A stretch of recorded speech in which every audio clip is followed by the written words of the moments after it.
you do know is that it's a game of great consequence. That both teams will be up for it. It'll be a fantastic atmosphere. I expect the tempo intensity to be pretty high when the game starts, and then you just got to wait to see how it all unfolds. Michael Beale was saying he feels both teams are in a better place from when they last met in January. Do you feel that's the case? Mate, I can only talk about us.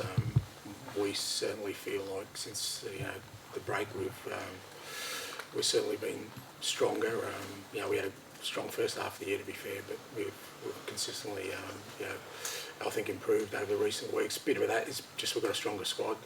Obviously we added some players in January who've helped us, not just in terms of the matches, but in terms of training. Just the level of quality of training has been raised. We haven't had a midweek game for 2 or 3 weeks now, which I think has helped us as well. And I just think our performances have got stronger, probably since the mid-season break. You were saying there about this is one of potential 3 trophies that any team can win in a season, but do you mention treble? Is that something that you make the players aware of, or do they not need to be aware of it anyway? Mate, you've got to win 1 before you even think about winning 2, or even think about winning 3. So, to me, that's to start, talking about stuff that is totally out of our control right now. All we can do is, like I said, prepare well and be ready for a big game on Sunday and try and win a trophy. Beyond that, come Monday, whatever happens, we'll have preparation for another game, and that's going to be our focus. And these big finals, cups on the line, to what extent does that bring out the best in you as a coach, but also as a leader of men, a leader of the club? I don't know. Look, I enjoy it, and it's why we're involved in the game. I think from when I started, I wanted to be a successful coach. You can only have success if you win things. So you enjoy that part of it. But for me, it's more about making sure that the players are prepared for the challenge that's going to be before them on the weekend. That's my role within that. The rewards, everyone sort of, if you're successful, everyone enjoys together. But in the build up to it, what's important is that we remain focused on making sure our preparation's really good, our training's really good. Making sure everyone's in the right frame of mind to tackle what's going to be a big task. This trophy was in many ways what really got the ball rolling for you in your first year at the club. What do you think defending the trophy successfully would do for you for the rest of the season and beyond? I don't know what it'd do for me. I mean, I know what it'd do for our football club. It would add another trophy to us. I mean, I don't, whether we won it last year or didn't win it last year is irrelevant. The expectations when you go into a new season of this football club is that you try and challenge for everything that's there. And what's happened the year before is, as I've said on a number of occasions, that's either in your trophy room or in somebody else's trophy room. It doesn't carry on to the following year. The responsibility we have in representing this football club and me as the manager is that we've got to a final and there's a chance for us to win it. And if we win it, then that adds another trophy to this football club. And like I said, once that's done, then you've got to focus on what the next sort of challenge is before you. You've not lost domestically since, mid-September, so your results have been obviously very consistent, but... Found a way to overcome those, whatever challenges before us.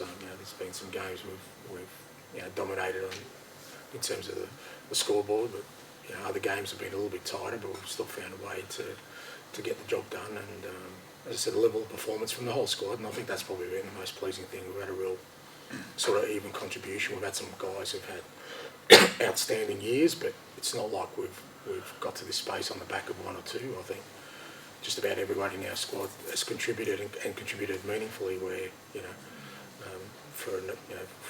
for a sequence of weeks, one player has really been, or a couple of players have been really strong, and then 2 others sort of come to the fore. And I think that's been really important for us because over the course of the season, not everyone's going to be able to perform at their absolute optimum all the time. And when that doesn't happen, if you've got other guys who step up, I think that gets you the consistency we've had.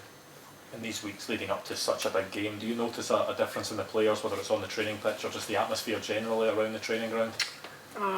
No, look, I think I've said before, I'm not sort of in the dressing rooms to know, but I think Look, it's fair to say it's not a normal week, and I've kind of said that before. You've just got to embrace the fact that it's a cup final week, and there's more attention, there's more things to do. I'm sure they're getting more attention from the people around them in terms of whether that's cup final tickets or just wishing them well or feeling anxious for them. I mean, all those kind of things are just part of the course, and you just got to embrace that part of it and understand that it's a different week. But when they're in it, Lennoxtown, the focus has been good.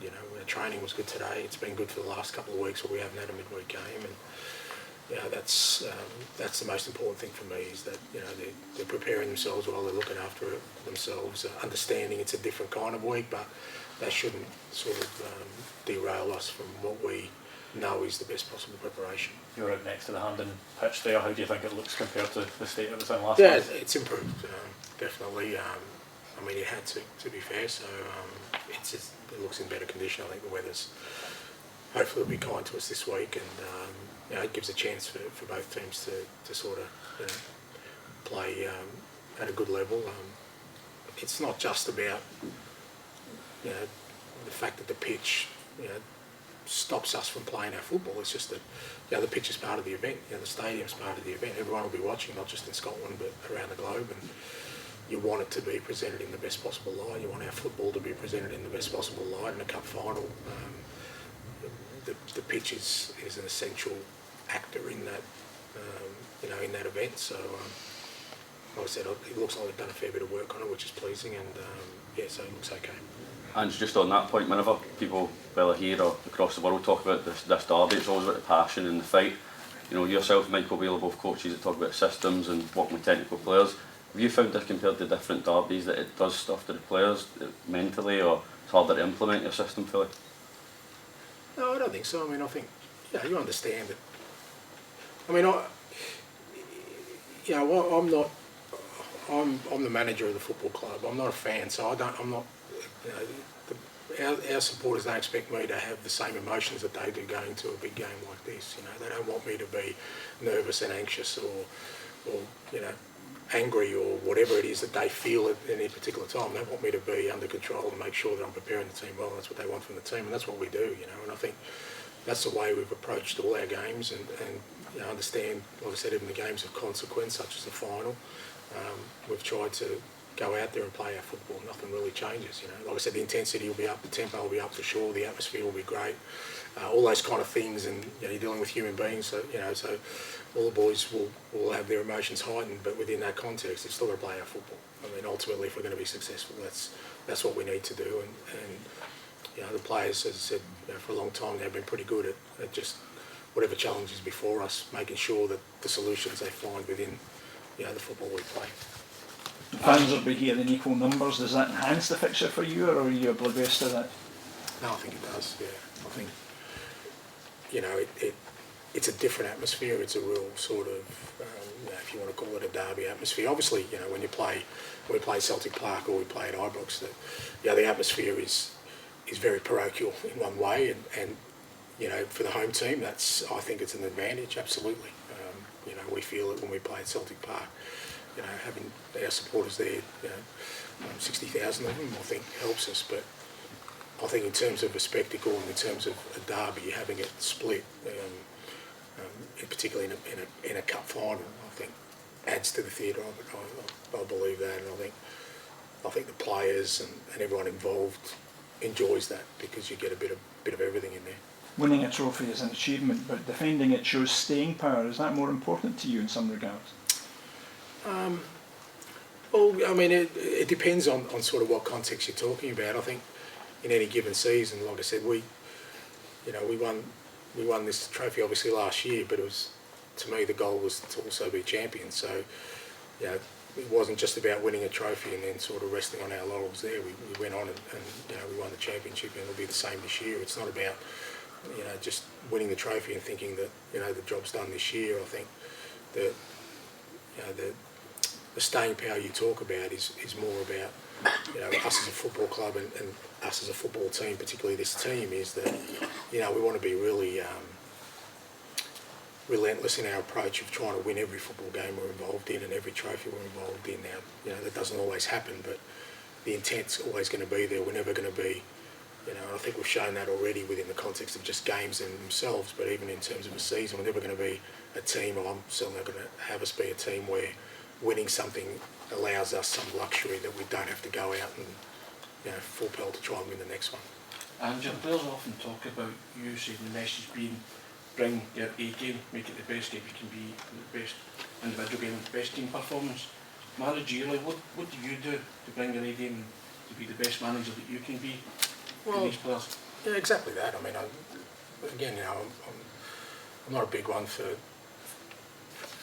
sort of talking too much. I think behaviours and actions are probably, you know, more important than words, and it's a way I try and sort of present myself to the boys. They see me there every day. I'm in there early. I'm at every training session. I'm preparing myself for what's going to happen on the weekend, and I think when you do that, when you sort of expose, you know, portray those behaviours as well as, you know, give them the words that sort of back it up, then they follow that lead, and that's my job. I mean, I treat every game as an opportunity. I've said that to the players a lot. I mean, age experience sometimes, not always, gives you wisdom, and you know, I know what it's like when you're playing career ends, and as I keep telling the players, and you know, you've seen stories of players even recently who really struggled at the end of their careers. You miss it all. You miss training, you miss the bad days, you miss the bad coaches, you'd have it all back. It's not that you just miss, you know, the big games or the big moments. You miss it all, and it's what I try and tell the players every day. You know, don't waste a day. Don't waste a minute of your football career, because one day it will be. It'll all finish, and the one thing you don't want to do is look back and think, you know what, you know, did I really appreciate what I did, and did I really give everything that I wanted to? So when I talk to them about trying to make every game the best game of their career, there is nothing that says that can't happen. That whether it's this Sunday or the next Sunday, that can't be the best game in your career to date. You know, don't just use it as a game where, oh well, let's just get the win and get it out of the way, because you could be missing an opportunity for a little bit of, you know, a nugget of gold that will give you comfort in those days when it's all gone. And on that same token, when having read your book and the way you talk in the press conferences, this is about your love, isn't it? It's not, people talk about pressure, and I wouldn't like to be in your shoes to pick your 11. You relish this, these are the days that you like watching your players prepare for a match like this, isn't it? Yeah, I mean, I enjoy, again, I enjoy all of it. I mean, the only bits that kind of, again, people assume you love the best is when you win things, but you know, I've had a decent career and I've had a fair bit of success, but winning things is still rare, you know, even for the most successful of coaches. Only one manager is champion every year, and you've got to hang your hat on something else other than that. So I enjoy all of it. I mean, I think I've made a point, is I enjoy I enjoy the hard graft of when you're building a team and people can't see what you're building, and you know, they're coming at you from all angles, and you know, you're in the trenches, and you can see what you're trying to do. I enjoy that bit, you know, that's not the bit.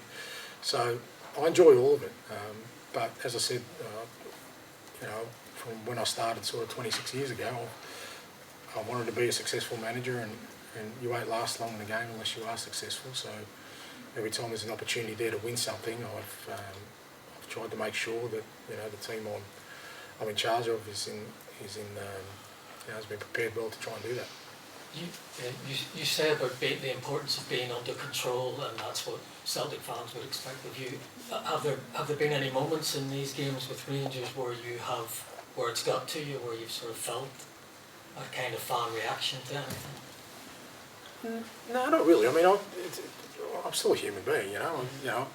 I'm not happy when we don't win, and I'm delighted when we do. But I guess what I'm talking about is that I think part of being a fan is allowing yourself to lose yourself in moments, you know, whether good or bad. You know, you just, if you want to shout abuse, you have to do that. You know, if you want to sort of be in delirium because you've won something, you're allowed to be that. But I don't think that's what they expect from their manager. You know, they want me to be clear-headed out there to make the right decisions and like I said, try and prepare the team in the best possible way. But I'm very, very passionate. You know, I don't take defeat well, and I do love winning.